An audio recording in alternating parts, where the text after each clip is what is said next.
अस्सलाम वालेकुम friend and viewers, कैसे हैं आप सब? उम्मीद करता हूँ सब ठीक ठाक होंगे, ज़बरदस्त होंगे।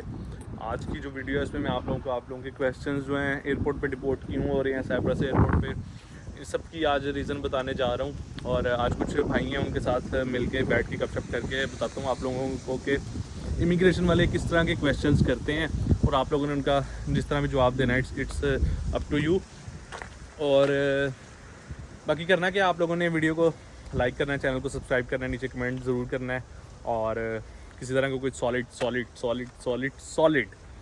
क्वेश्चन होगा, आप लोगों ने इंस्टाग्राम का लिंक नीचे डिस्क्रिप्शन में मिल जाएगा, वहाँ पे आके आप लोग कुछ भी पूछना चाहें पूछ सकते हैं। तो चलें स्टार्ट करते हैं आज की वीडियो।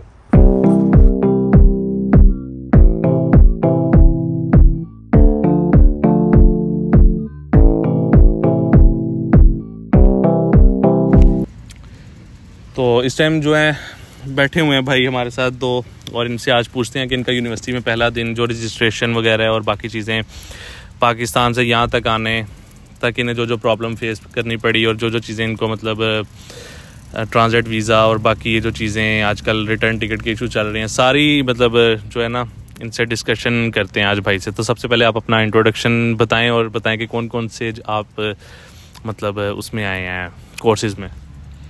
मेरा नाम मोहम्मद हरमैन है और मैं बेसिकली मुजफ्फरगढ़ से हूँ। तो मैंने यहाँ इस यूनिवर्सिटी में MBBS प्रोग्राम में एडमिशन लिया है। तो आज यूनिवर्सिटी में हमारा फर्स्ट डे था, रजिस्ट्रेशन वगैरह अल्हम्दुलिल्लाह अभी कंप्लीट करके सुकून से बैठे हुए हैं। अभी जो भी बातें हैं फिर वो हम आपको गाइड करते हैं उस बारे। मेरा नाम फैसल महमूद है और मैं फैसलाबाद से बिलोंग करता हूँ और मैंने मास्टर्स MBA के लिए अप्लाई किया था और आज मेरा फर्स्ट डे है रजिस्ट्रेशन के लिए। और रजिस्ट्रेशन कंप्लीट करने के बाद हम यहाँ पे बैठे हैं डिस्कस करने के लिए। तो मुझे बताएं कि सबसे पहले आप लोग जब इस्लामाबाद गए थे अपना मतलब जिस दिन अपॉइंटमेंट थी, वहाँ पे आप लोगों को क्या क्या प्रॉब्लम फेस आई, इंटरव्यू हुआ नहीं हुआ, उसमें किस तरह के क्वेश्चंस आप लोगों से उन्होंने पूछे, और बाकी जो थोड़ी स्टेप बाय स्टेप चीज़ें हैं वो थोड़ा सा आप गाइड करते जाएँ इस वीडियो में। देखें, ऐसा होता है कि भाई डॉक्यूमेंट्स पहले क्लियर हूँ, सारे डिग्रीज अटेस्टेड हूँ मोफा से, IBC से, और बाकी पुलिस क्लियरेंस FRC वगैरह ये सारी चीज़ें अगर आपके पास हों तो अपॉइंटमेंट वाले दिन आप चले जाएं। सुबह 9 बजे हमने उनको फ़ाइल जमा करवा दी थी अपनी, और उसके बाद उन्होंने कहा था कि आप वेट करें, और हमने वेट किया था। और ऐसा था कि कुछ स्टूडेंट्स को उन्होंने इंटरव्यू के लिए बुलाया था और वो 8-10 ही थे, लेकिन कुछ को उन्होंने नहीं बुलाया था। तो मुझे तो उन्होंने बिल्कुल नहीं बुलाया इंटरव्यू वगैरह के लिए। मुझे शाम 6 बजे फ़ाइल भी वापस कर दी और वीज़ा भी दे दिया साथ में। तो इंटरव्यू वगैरह मेरा कोई सीन नहीं था, बाकी डॉक्यूमेंट्स वगैरह सारे मेरे क्लियर थे और लीगल काम था, तो इसलिए अल्हम्दुलिल्लाह वीज़ा मिल गया मुझे। जी फैसल भाई। मेरा इंटरव्यू हुआ था और उन्होंने मुझे इंटरव्यू के लिए बुलाया। 2 बजे उनकी कॉल आई और इंटरव्यू में कोई इतना डिफ़िकल्ट कोई क्वेश्चन नहीं था। उन्होंने फ़र्स्ट ऑफ मेरा इंट्रो पूछा और बाद में किस पर्पस के लिए जा रहे हो, यूनिवर्सिटी नेम पूछा और यूनिवर्सिटी लेटर वो देखा उन्होंने, और इसके अलावा कुछ नहीं। उन्होंने कोई ख़ास ऐसी बात नहीं थी जो स्पेसिफ़िक चीज़ उन्होंने पूछी हो, बस यही है कि आपको थोड़ा सा इंग्लिश पे ग्रिप होनी चाहिए, और इंग्लिश पे ग्रिप हो तो आप इजीली वो इंटरव्यू इजीली पास कर सकते हो, उसमें कोई ऐसा दुराई नहीं है। क्वेश्चंस कैसे थे उनके मतलब उनके क्वेश्चन यही थे। सबसे पहले उन्होंने इंट्रोडक्शन पूछा और उसके बाद उन्होंने पूछा कि आप किस पर्पस के लिए ट्रैवल कर रहे हो। आपने अपना पर्पस बताया और पर्पस बताने के बाद उन्होंने आप मास्टर्स प्रोग्राम के लिए कितने ईयर्स का स्टे करना है ये पूछा, और इसके अलावा कुछ नहीं ऐसा कुछ नहीं उन्होंने पूछा। बस सही हो गया, फिर आपको वीज़ा मिल गया। जी, मुझे उसके बाद वीज़ा मिल गया। वीज़ा आपको मिल गया, वीज़े के बाद नेक्स्ट प्रोसेस आपने क्या कराया? ट्रांजिट वीज़े का कौन सा आपने वीज़ा लगवाया, टिकट कौन सी करवाई, और फिर मुझे ये भी ज़रा प्रोसेस अपना बता दें। देखें, वीज़ा लेने के बाद तो उन्होंने हमें रेफ़र किया कि अनातोलिया सर्विसेज कंपनी, वो कहीं से भी आप करवा लें, फैसलाबाद, हमने तो फैसलाबाद से करवाया था। तो वहाँ उनको हमने पासपोर्ट वगैरह जमा करवाया, उनकी फ़ीस जो थी, सिंगल ट्रांजिट वीज़ा हमने लिया और 56,000 फ़ीस बनी थी, वो हमने पे की। उसके बाद तकरीबन 7-8 दिन का प्रोसेस था उनका। उसके बाद उन्होंने हमें मैसेज किया कि आप अपना पासपोर्ट कलेक्ट कर लें हमसे, और हमने अपना पासपोर्ट कलेक्ट किया तो उस पर वीज़ा लगा हुआ था। फिर टर्किश एयरलाइन का ही उन्होंने कहा था, जब हम पासपोर्ट रिसीव करने गए तो उन्होंने बार बार हमें ये कहा कि आपने टिकट सिर्फ टर्किश एयरलाइन की करवानी है, लेकिन हमें ये नहीं बताया गया था कि रिटर्न टिकट करवानी है या सिंगल टिकट करवानी है। हमारे वीज़े पे सिंगल टिकट मेंशन थी प्लस $700 इन कैश, बट जो उन्होंने कहा हमें बाद में, हम सिंगल टिकट के साथ गए तो एयरपोर्ट पर हमें मसला बन गया हमारे लिए, तो इसलिए टर्किश एयरलाइन की रिटर्न टिकट ये हम, हाँ, टर्किश एयरलाइन और उसकी रिटर्न टिकट हम आपको ये प्रेफर करेंगे ताकि आप जिन मुश्किल से हम गुजरें आप ना गुजरें। जी भाई जान, आप हाँ, ऐसा ही हुआ जैसे भाई ने कहा। मैं इसमें थोड़ा सा एक चीज़ क्लियर कर दूं। इस चीज़ में ये था कि सबसे पहले जब हमारा वीज़ा लगा, हमारा वीज़ा लगने के बाद सिंगल ट्रांजिट वीज़ा तब तक था जब तक उन्होंने हमें दिया। उसके बाद उन्होंने मेक श्योर किया कि अब जो भी पॉलिसी आई है वो डबल ट्रांजिट के साथ आई है, और जो सिंगल ट्रांजिट वाले हैं जो जहाँ तक हो चुका है आप वहाँ तक ठीक है, और आपने तुर्किश एयरलाइन यूज़ करनी है और इसके अलावा कोई एयरलाइन नहीं। अगर आपने किसी और एयरलाइन से ट्रैवल करना है तो आपको डबल ट्रांजिट लेना पड़ेगा। और अब जितने भी आ रहे हैं स्टूडेंट या न्यू हैं उनके लिए यही है कि वो डबल ट्रांजिट वीज़ा लें, सिंगल ट्रांजिट पे अब एंट्री नहीं होती। ये वो राइट नाउ इस टाइम ऐसे वो ना डबल लगा रहे हैं ना सिंगल लगा रहे हैं, जस्ट मल्टीपल एंट्री सभी का ट्रांजिट वीज़ा लगा रहे हैं। एक ये हो गया। अब दूसरा, जब आप लोग यहाँ पे एयरपोर्ट पहुँच गए, अब आते हैं पॉइंट पे, मतलब यहाँ पे जिसकी वजह से जो है ना स्टूडेंट्स जो लोग हैं वो वीडियो देख रहे हैं कि डिपोर्ट होने की रीज़न क्या है। यहाँ पे आप लोग आ गए और फिर हमज़ा भाई ने हमें ज्वाइन किया अभी रिसेंटली। इनसे भी पूछते हैं, उनको वैसे किसी तरह की कोई प्रॉब्लम नहीं हुई, लेकिन उनसे भी थोड़ा सा इंट्रोडक्शन बाद में लेते हैं। जस्ट आप मुझे ये बताएं कि यहाँ पे जब आप एयरपोर्ट पे पहुँच गए उसके बाद क्या आप लोगों को प्रॉब्लम फेस करनी पड़ी? इमिग्रेशन वालों ने आपको रोका और उन्होंने आपसे किस तरह के क्वेश्चंस किए? आपके डॉक्यूमेंट्स चेक किए? क्या क्या चीज़ें चेक की आप, मतलब ये चीज़ें भी थोड़ा सा आप बताइएगा। देखिए, इस्तांबुल एयरपोर्ट तक तो सुकून था बिल्कुल। वहाँ तक तो कोई मसला मसाइल भी नहीं था, सुकून से मैंने तो एयरपोर्ट से बाहर भी एंट्री ली अपने ट्रांजिट वीज़ा की बेस पे।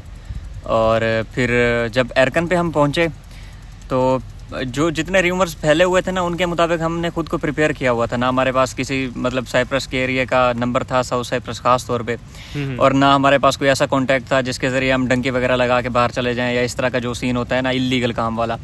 तो हमें इससे बिल्कुल एहतियात बरती हुई थी हमने, और हमने सारे वो डिलीट किए हुए थे जो भी कॉन्टैक्ट्स वगैरह या जो भी डॉक्यूमेंट्स वगैरह थे ना, इस लिहाज से तो हमने डिलीट किए हुए थे। तो पहले तो हमें ये बताया गया था, बट यहाँ हम जब पहुँचे तो इमिग्रेशन वालों ने तो मुझसे तो 3 सवाल ही किए कि आप कौन सी यूनिवर्सिटी जा रहे हैं और आपका प्रोग्राम कौन सा है। तो तीसरा सवाल उन्होंने नहीं किया, ना मनी का पूछा, ना कोई कुछ भी नहीं। तो फिर उन्होंने मुझे स्टैंप लगा दी और अलाउ कर दिया जाने के लिए। मेरा तो यही सीन हुआ। जी सर। जब हम इंटर हुए एयरकन एयरपोर्ट पे तो जैसा कि हमें डराया गया था कि डिपोर्ट करते हैं। एक मेरा फ्रेंड है यहाँ पे, मैं उसका नाम नहीं लूँगा, उसने हमें यहाँ तक कह दिया कि आप इस्तांबुल से बाहर जाएं और फिर वापस ना आएँ।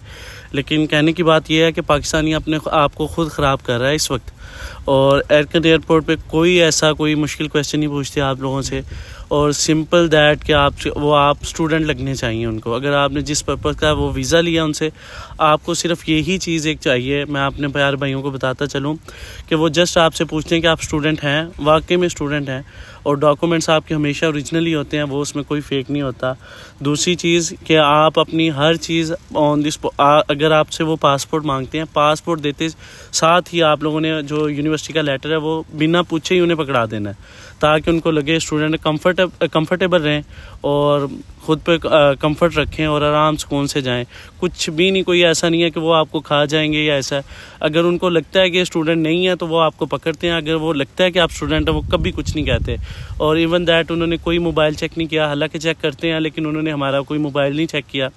और अल्लाह के आसरे हम आए थे और अल्लाह ताला का विर्द करते हुए आए और हम यहाँ से निकल गए, हमें कोई इशू नहीं हुआ। बस ये मेन चीज़ मैं अपने बाकी भाइयों सबको बताना चाहूँगा कि आपने अपना कॉन्फिडेंस लूज़ नहीं करना। वहाँ पे सबसे बड़ी बात यह है कि आपने अपना कॉन्फिडेंस लूज़ नहीं करना। अगर आपने कॉन्फिडेंस लूज़ कर दिया, समझ लें आप डिपोर्ट हो गए। बस यही मेन चीज़ आपने देखनी है, क्योंकि वो एक एक चीज़ इमिग्रेशन पे जो बैठे होते हैं ना, ये बंदे को दूर से देख के पहचान लेते होते हैं। तो आप अगर उनको ज़रा सा भी कंफ्यूज दिखे या कोई भी ऐसा मामला हुआ कि जो जिनसे उनको कोई ख़तरा वगैरह लगा या डंकी वगैरह वाला या इलीगल सीन कोई भी उनको लगा, तो आपसे ज़रूर इस बारे में फिर आपको पकड़ेंगे भी और फिर आपको डिपोर्ट करने के चांसेस भी उनके बहुत ही ज़्यादा होंगे और उनको फिर कोई नहीं रोक सकता। और मेक श्योर कि आपने ना यहाँ एयरकन एयरपोर्ट पे बोलनी इंग्लिश है, क्योंकि आपका जो कोर्स होगा वो यहाँ पे इंग्लिश वाला ही है। यहाँ पे उर्दू स्पीकिंग या ये वो या आपको कि हमें समझ नहीं आती, ऐसा वैसा कुछ नहीं है। आपकी जो यूनिवर्सिटी लैंग्वेज है वो इंग्लिश है और आपने पेपर एग्ज़ाम सारा कुछ इंग्लिश में ही देना है। तो आपने एयरकन में जैसे मर्जी पूछें, आपने इंग्लिश में बात करनी है और इंग्लिश में उन्हें बताना है, कम्फर्ट रह के, कॉन्फिडेंस रह के, और आपने इंशाल्लाह बता देना, इजीली क्रॉस कर जाओगे। तो ये मैंने आप लोगों को सारी स्टोरी बता दी एयरपोर्ट से, मतलब कौन कौन सी प्रॉब्लम आप लोगों को फेस करनी पड़ती हैं। हमें ज्वाइन किया है हमज़ा भाई ने, पीछे आपको नज़र आ रहे होंगे। हमज़ा भाई का मतलब सारा ओवरऑल मैंने ही वैसे उनका जितनी भी चीज़ें थी मैंने ही मैनेज की हुई थी उनकी यहाँ पे। लेकिन उनसे पूछ लेते हैं कि उनको यहाँ पे आने तक मतलब कौन कौन सी प्रॉब्लम फेस हुई या नहीं हुई, या किस तरह मतलब आराम सुकून से कौन सी एयरलाइन से वो आए। क्योंकि इस टाइम साइप्रस के रूल्स एंड रेगुलेशन के मुताबिक अगर हम लोग आए ना, तो मतलब जिस तरह ये भाई आए हैं इसी तरह के मुताबिक इनके रूल्स एंड रेगुलेशन हैं। लेकिन वो कहते हैं ना एयरपोर्ट पे कभी कभी लक भी चल जाता है, तो पीछे हमजा भाई बैठे हुए हैं, उनका लक चल गया है, तो उनसे थोड़ी सी चीज़ें ना डिस्कस करते हैं। अस्सलाम वालेकुम। फ़र्स्ट ऑफ़ ऑल तो मैं बिलाल भाई का बहुत ज़्यादा मशकूर हूँ, क्योंकि उन्होंने मेरा जो भी काम जितना भी था सारा ही मुझे उन्होंने ओरिजिनली बताया, सारा कुछ भी फेक नहीं, जो भी है सारा कुछ उन्होंने ओरिजिनल बताया है। कुछ भी ऐसी बात नहीं की कि जैसे जिसमें कहा जाए कि इन्होंने कोई गलत बयानी की हो, कुछ भी। और मैं बहुत ज़्यादा इनसे सेटिस्फाइड हूँ अपना काम वगैरह करवा के। उसके अलावा जब मैं एयरपोर्ट पे, मुझे ना कराची एयरपोर्ट पे कोई इशू हुआ है, उसी टाइम कराची एयरपोर्ट पे 2 लड़के हैं, उन बेचारों से उनकी रिटर्न टिकट चेक कर लिया उन्होंने, तो उन्हें वापस वो कर दिया, उन्हें कहा कि रिटर्न टिकट ले के आओ। फिर मैं अपना जो होता है ना, मैं गया हूँ FIO वालों के पास, उन्होंने मुझे कोई किसी किस्म का कोई सवाल नहीं किया, नहीं पूछा रिटर्न टिकट है नहीं है, कुछ भी नहीं। बस उन्होंने मुझे कहा बस आप चले जाएँ। बस उसके बाद मैं गया हूँ, बस फ़्लाइट थोड़ी सी लेट हो गई थी, बस उसके बाद फिर मैं आया हूँ इस्तांबुल पे। भी कोई किसी किस्म का कोई इशू नहीं होता, इजीली होता है सब कुछ। मैंने एग्ज़िट नहीं किया उधर से, बस दोस्तों ने मुझे कहा था कि आप नए हो आप ना जाओ, अब मतलब कि मैं उधर से नहीं गया। बस उधर मेरी फ़्लाइट 2 घंटे बाद फ़्लाइट थी, मैं फिर बस अपना फ़्लाइट में उधर कोई इशू भी नहीं किया। उनको मैंने अपना जो पेपर वीज़ा था मैंने वो भी दिखाया है उनको। बस उसके बाद मैं जाके बैठ गया हूँ और इधर मैं आके पहुँचा हूँ। बस एयरपोर्ट से जैसे ही उतर के गया, उन्होंने लाइन में लगा रहा हूँ। लाइन के बाद जब मेरी बारी आई, उन्होंने मुझे देखा है, मुझे देख के मुझे कहा है कि मैंने बस उन्हें कुछ कहने ही नहीं दिया। मैंने उन्हें अपना पासपोर्ट दिया, उसके बाद एक्सेप्टेंस लेटर था मेरे पास, मैंने वो दे दिया है। फिर उन्होंने मेरे पास मुझसे मांगा कि आपकी स्टडी डॉक्यूमेंट्स ओरिजिनल किधर हैं, स्कूल डॉक्यूमेंट्स, मैंने वो सारे दिए हैं उन्हें। उनके बाद उन्होंने वो चेक किया है, मुझे फेस पर देखा है, मुझे देखते रह गए हैं, एज्यूम करते रह गए हैं, देखते रह गए कि क्या कर रहा है क्या नहीं कर रहा है। मैं 2-3 मिनट ठहरा रहा हूँ क्यों। फिर उन्होंने मुझसे पूछा आप किस पर्पज़ के लिए आए हो, कौन सी यूनिवर्सिटी है, कहाँ जा रहे हो। उसके अलावा उन्होंने मुझसे ये भी कहा है कि आप पैसे कितने साथ ले के आए हो। बस ये है कि मैं अल्हम्दुलिल्लाह बस दुआएं थी घर वालों की और बस आया हूँ। मुझे अल्हम्दुलिल्लाह कोई भी किसी किस्म का कोई इशू भी नहीं हुआ, इजी मैं आया हूँ हो के। बस उन्होंने मुझे कहा कि ओनली स्टडी यार, उन्होंने मुझे कहा सिर्फ़ और सिर्फ आपने पढ़ना है, किसी भी किस्म की इलीगल एक्टिविटीज़ में नहीं जाना। बस उसके बाद इजी हो के मैं आया हूँ अल्हम्दुलिल्लाह, और अल्लाह का शुक्र है। फिर लास्ट में मैं यही कहना चाहता हूँ कि मैं बिलाल भाई का अभी भी बहुत ज़्यादा मशहूर हूँ। मैं बस जैसे कहते हैं ना, मैं फ़ैन हूँ इनका। ये चलें जी, ये थे हमारे साथ भाई, और ये वीडियो मैं स्पेशल आज बनाने के लिए आया हूँ। हालांकि मेरी जॉब का टाइम था, लेकिन मुझे पता है कि बहुत से स्टूडेंट्स जो हैं इस टाइम वो इस वीडियो का इंतज़ार कर रहे थे कि डिपोर्ट हो रहे हैं स्टूडेंट्स, किस रीज़न से हो रहे हैं, मतलब क्यों हो रहे हैं वो, और अगर उनसे क्वेश्चंस पूछते हैं तो किस तरह के क्वेश्चंस पूछते हैं। तो उम्मीद करता हूँ इस वीडियो से आप लोगों को काफ़ी ज़्यादा जो है ना हेल्प मिल जाएगी। बाकी थैंक यू सो मच तीनों भाइयों का कि उन्होंने भी मुझे भी टाइम दिया और ये वीडियो बनाने का मौका भी दिया। हम फैन हैं, हम शुक्रिया अदा करें। बाकी लास्ट में मेरी तरफ से सब भाइयों को अल्लाह हाफिज़, और आप लोगों को भी कोई पैगाम अगर देना चाहते हो लास्ट में। हम पैगाम देना चाहते हैं जितने भी ये एजेंट्स बैठे हैं ना यहाँ पे पाकिस्तान में, यकीन करें बिलाल भाई से कांटेक्ट करें, बहुत अच्छा। और सबसे मेन चीज़ यही है कि आपको स्कॉलरशिप दे के देते हैं, और जो जिन बंदों का यूनिवर्सिटीज़ में है ना जान पहचान थोड़ी बहुत भी है, वो बिलाल भाई की है, ना कि आपके जो पाकिस्तान के एजेंट्स बैठे हैं बहुत फेक बैठे हैं, और वो सिर्फ़ और सिर्फ आपका ऑनलाइन काम करते हैं और आपसे पैसे चार्ज करते हैं। पैसे आप लोग दें, बिलाल भाई को दें, और बिलाल भाई से यहाँ पे स्कॉलरशिप भी लें, मेरा ये मानना है। बाकी अल्लाह मालिक है, आप लोग देख लीजिए। यार ये आप बोलोगे ना तो लोगों ने कहना शायद मैंने कह के आपको बिठाया। ऐसी कोई बात ही नहीं है। मैंने सारा अपना काम देखें, ऐसा है कि एजेंट जो होते हैं ना पाकिस्तान में, उनको चाहिए होता है अपना प्रॉफिट, तो इस हिसाब से वो कोशिश करते हैं जितना कम स्कॉलरशिप दिलवा सके ना, उनको इनिशियल डिपॉजिट के हिसाब से फिर प्रॉफिट मिलता है। तो ये चीज़ मेन होती है कि वो फिर अपना प्रॉफिट, जाहिर सी बात है, एक तो है पाकिस्तानी, ठीक है, तो दूसरा फिर वो अपने प्रॉफिट को जब उनकी आंखों के सामने यूरो होते हैं तो फिर वो जाहिर सी बात है उनका दिमाग ख़राब हो जाता है, और वो फिर नई स्टूडेंट को प्रेफर करते हैं, और फिर उनके स्टूडेंट ना यहाँ आके फिर उनको बददुआएं देते हैं। सिंपल सी बात है।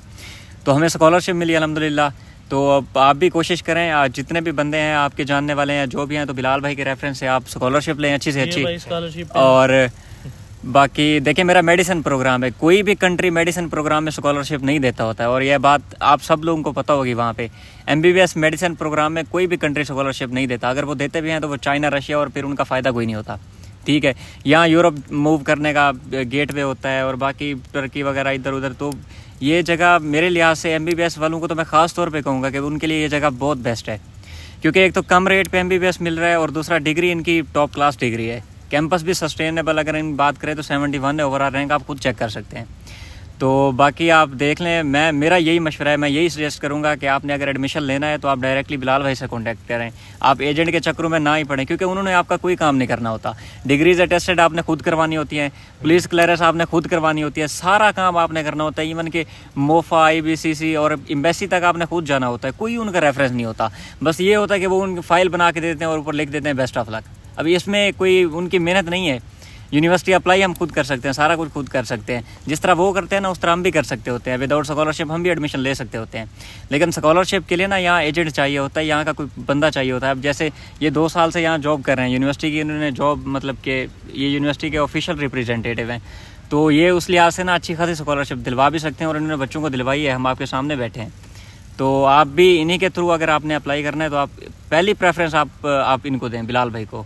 थैंक यू, आप हमने टाइम भी दिया आपने। बाकी सिर्फ ये कहते हैं कि चैनल को लाइक सब्सक्राइब करें और नीचे ये तो मस्ट है ना, और बेल आइकन को भी दबा दे लाजमी। बेल आइकन जरूर दबाएं। Yes, thank you. बाकी नेक्स्ट किसी और अच्छी वीडियो मिलेंगे, तब तक के लिए टेक केयर, अल्लाह हाफिज़।